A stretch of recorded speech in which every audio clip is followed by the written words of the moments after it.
ഏത് വേഷത്തിൽ വന്ന് അഭിനയിച്ചാലും ആ കഥാപാത്രത്തോട് പൂർണ്ണമായിട്ടും നീതി പുലർത്തുക വഴി മലയാളികൾ ഒന്നടങ്കം നെഞ്ചിലേറ്റി സ്വീകരിക്കുന്ന ഒരു നടനുണ്ട് നമ്മുടെ മലയാള സിനിമയിൽ.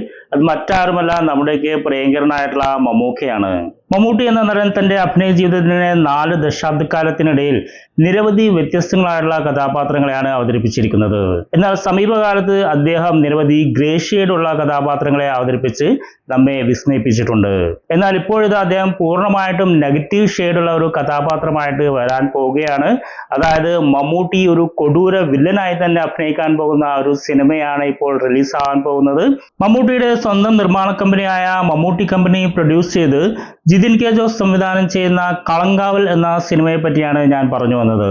മമ്മൂട്ടി സയനൈഡ് മോഹൻ എന്ന വില്ലൻ കഥാപാത്രത്തെ അവതരിപ്പിക്കുന്ന ഈ സിനിമയിൽ നായകനായിട്ട് അഭിനയിക്കുന്നത് വിനായകനാണ്. ഓണത്തോടനുബന്ധിച്ച് റിലീസാകുമെന്നാണ് പ്രതീക്ഷിക്കപ്പെടുന്നത്.